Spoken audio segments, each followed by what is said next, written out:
మన ప్రభు అయిన యేసుక్రీస్తు పరిశుద్ధ నామములో ఈ పాడ్కాస్ట్ ద్వారా వాక్యం ఉంటున్న ప్రతి వారికి నా హృదయపూర్వకమైనటువంటి వందనాలు. దేవుడు మిమ్మల్ని దీవించునుగాక. లూకా సువార్త 1వ అధ్యాయము 37వ వచనం. దేవుడు చెప్పిన ఏ మాట అయినను నిరర్ధకము కానేరదని ఆమెతో చెప్పాను. చదివినటువంటి వాక్య భాగంలో ఒక శ్రేష్టమైనటువంటి విషయాన్ని మనం గమనిస్తాం. దేవుడు చెప్పిన ఏ మాట అయినను నిరర్ధకము కానేరదు. ఆయన ఒక మాట సెలవిచ్చినప్పుడు నిశ్చయంగా దానిని నెరవేరుస్తాడు.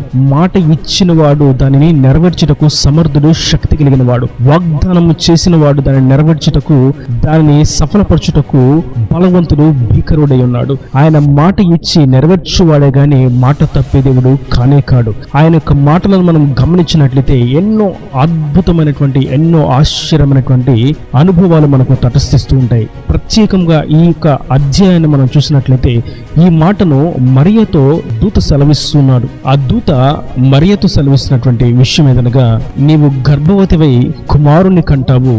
ఆయన తన జనులను వారి పాపముల నుండి రక్షించుటకు అభిషేకించబడిన వాడు, రక్షించు దైవము అని ఆయనకు యేసు అని పేరు పెడతావని మరియతో మాట్లాడుతూ, మరియకు జరగబో వాటిని తెలియచేస్తూ మరొక మర్మమై ఉన్న నిగూఢమైనటువంటి రహస్యమును మరియకు దూత తెలియచేస్తున్నాడు. అదేదనగా 36వ వచనం. నీ బంధువురాలు ఎలిజబెత్ కూడా తన వృద్ధాప్యమందు ఒక కుమారుని గర్భము ధరించి ఉన్నది. గొడ్రాలనబడిన ఆమెకు ఇది 6వ మాసము.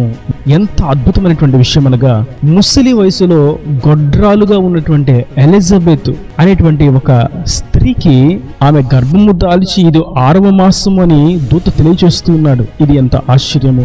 ఆయన ఒక మాట సెలవిచ్చినప్పుడు ఆయన ఏ స్థితిలో అయినా, ఎలాంటి పరిస్థితిలో అయినా, ఎంత ప్రతికూలంగా ఉన్నటువంటి స్థితిగతిలో అయినా సరే దానిని నెరవేర్చే శక్తి కలిగిన వాడు. ఎలిజబెత్కు, జకర్యాకు ఒకవేళ ఆయన ముందే వాగ్దానం చేసి ఉండొచ్చు, లేదా మరియా ప్రవచనం ద్వారా తెలియచేసి ఉండొచ్చు, లేదా మరియాకి దేవుడు కళ ద్వారా తెలియచేసి ఉండొచ్చు. ఏదేమైనప్పటికీ ఆయన ఒక మాట సెలవిచ్చాడు అన్నటువంటి మాట మనకి ఇక్కడ స్పష్టమవుతుంది. మరియా నీ బంధువురాలైనటువంటి ఎలిజబెత్ గర్భము ధరించింది.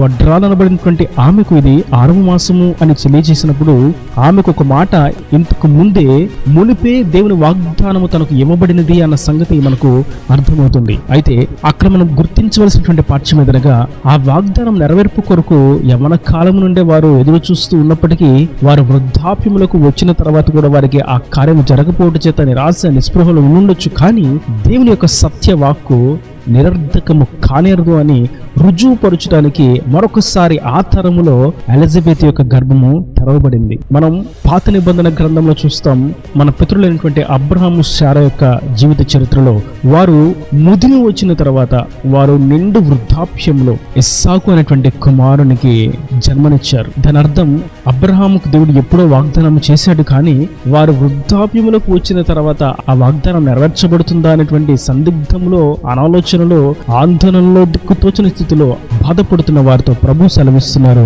నేను యెహోవాను, నేను ఆది అంతమై ఉన్నవాడను, నేను సర్వశక్తి కలిగిన దేవుడను, నాకు అసాధ్యమైనది ఏదైనా ఉన్నదా అని అడుగుతూ ఆమె గర్భమును తెరిచి ఇస్సాకు అనేటువంటి కుమారుణ్ణి దేవుడు శారాకు అనుగ్రహించాడు. నేటి వాక్యం వింటున్నటువంటి నా ప్రియ సహోదరులారా, వృద్ధాప్యములో ఉన్నటువంటి వారి గర్భమును తెరుచుటకు చేసిన వాగ్దానాన్ని ఎటువంటి ప్రతికూల స్థితిగతుల్లో అయినా నెరవేర్చుటకు, ఇక మన చేయి దాటిపోయినది అన్నదానిని తిరిగి మన చేతికి అందించుటకు, సమస్త కార్యములను చేసి ముగించుటకు మనము ఆరాధిస్తున్నటువంటి ప్రభు అయిన యేసుక్రీస్తు శక్తిమంతుడు.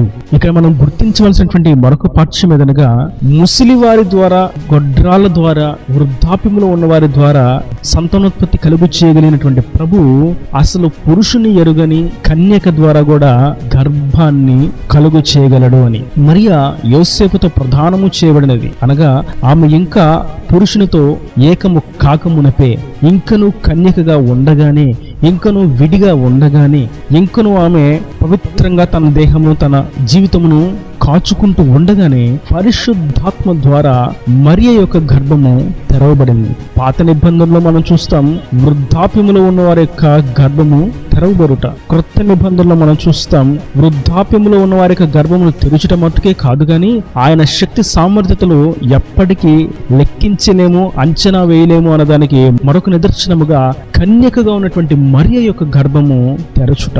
ఈ వాక్యాన్ని మనం ధ్యానిస్తున్నప్పుడు మనకు ప్రభు తెలియచేసినటువంటి ఒక శ్రేష్టమైనటువంటి మాట, నేను మీతో మాట్లాడినా, నేను మీతో చెప్పినా, నేను తెలియచేసినటువంటి వాగ్దానమును ఏ స్థితిలో అయినా, ఎంత ప్రతికూలమైనటువంటి అనుభవంలో అయినా ఇక ఇది జరగదు అన్నటువంటి ఆలోచనలో నిలిచిపోయినప్పటికీ వాటన్నిటిని చేసి ముగించి సఫలపరిచి కార్యాన్ని జరిగించి సంతోషభరితులుగా మార్చి సాక్షిగా నిలబెట్టగలను అని ప్రభువు నేడు తేటగా సెలవిస్తున్నాడు.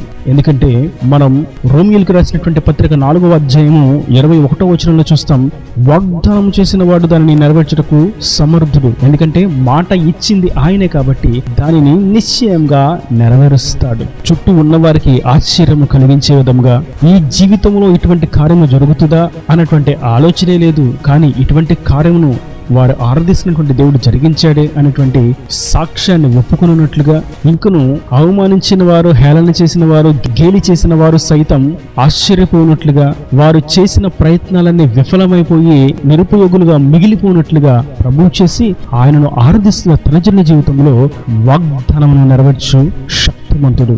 యోబు కూడా తన జీవితంలో ఒక అద్భుతమైనటువంటి మాటను అంటాడు, నీవు సమస్త క్రియలు చేయగలవాడవనియు, నీవు ఉద్దేశించినది ఏది కూడా నిష్ఫలము కానిరదనియు నేను ఎప్పుడు తెలుసుకుని ఉన్నాను అని అంటాడు.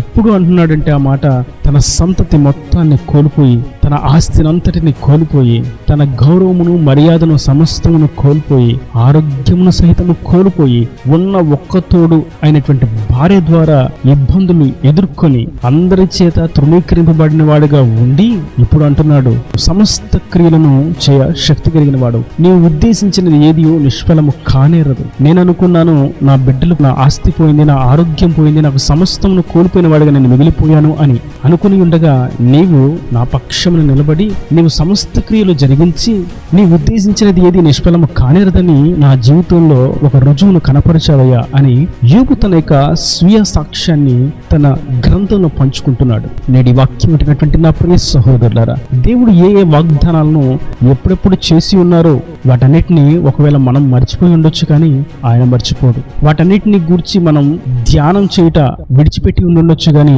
ఆయన విడిచిపెట్టేవాడు కాడు. ఆయన ఒక మాట ఇచ్చినప్పుడు దానిని ఏ నాటికైనా, ఎప్పటికైనా, ఏ ప్రాంతంలో అయినా, ఏ దేశంలో అయినా, ఏ కుటుంబంలో అయినా, ఎవరి ద్వారా అయినా చేయగలిగినటువంటి బలవంతుడు. యోసేపు కూడా దేవుని చేత ఒక వాగ్దానం పొందుకున్నాడు, నీవు నీ సహోదరులందరికంటే ఉన్నత స్థాయిలో నిలబడతావు, నీ సహోదరులు సైతం నీ వద్దకు వచ్చి సాగిలపడతారు అని. అవును, ఆ వాగ్దానం నెరవేర్చబడడానికి సంవత్సరాలు పట్టి ఉన్నది, కానీ ఆయన ఇచ్చిన మాట నిరర్ధకము కానేరదు అని యోసేపు సైతం గుర్తించాడు, దావీదు సైతం గుర్తించాడు, సమూయేలు సైతం గుర్తించాడు, మోషే సైతం గుర్తించాడు, అబ్రహాము సైతం గుర్తించాడు, పౌలు సైతం గుర్తించాడు, అపోస్తలులు సైతం గుర్తించారు. నేడు వాక్యం ఉంటున్నటువంటి నా ప్రియ సహోదరులారా, మనము సైతం నేడు గుర్తించవలసిన వారమై ఉన్నాము. ఆయన మాటలో ఉన్నటువంటి సామర్థ్యతను, బరువును, శక్తిని, బలమును, భీకరత్వమును మనము గుర్తించి ఆయనను ఆరాధించవలసిన వారమై ఉన్నాము. విశ్వాసంతో ఆయన వాగ్దానం కొరకు కనిపెట్టుకునవలసిన వారమై ఉన్నాము. ఆయన మీద ఉంచినటువంటి నిరీక్షణలు ఏమాత్రం వెనుదిరుగక, లోక ఇచ్చలేపు దృష్టి పెట్టక, ఆయన మార్గంలో సత్యత్రోవలో దృష్టి సారించి ఆయన అడుగుచాడల్లో సాగిపోవలసిన వారమై ఉన్నాము. నిశ్చయముగా ఆయన చేసిన, తాను ఇచ్చిన ప్రతి మాటను నెరవేరుస్తాడు. ఆయన పరిచర్యలో కానీ, కుటుంబంలో కానీ, ఉద్యోగంలో కానీ, వ్యాపారంలో కానీ, చదువులో కానీ, సంతాన విషయంలో కానీ, ఆర్థిక విషయంలో కానీ, సమస్త విషయంలో ఆయన ఏదైతే వాగ్దానం చేసి ఉన్నారో గత దినములలో వాటిని నిశ్చయంగా నెరవేరుస్తాడు. ఆయన మాట శక్తివంతమైనది, బలమైనది, స్థిరమైనది, మార్పు లేనిది. ఈయన దేవుని మాటలు ప్రతి వారి హృదయంలో నిలకట్టి ఫలింపు చేయను గాక. ఆమేన్. God bless you. తలలు వంచి కన్నులు మూసినట్లయితే మీ కొరకు చిన్న ప్రార్థన. ప్రేమ స్వరూపి కరుణ కటాక్షం గల తండ్రి, నా ప్రభు వాక్యాన ప్రతి వారిని మీరు నిండారులుగా దీవించండి.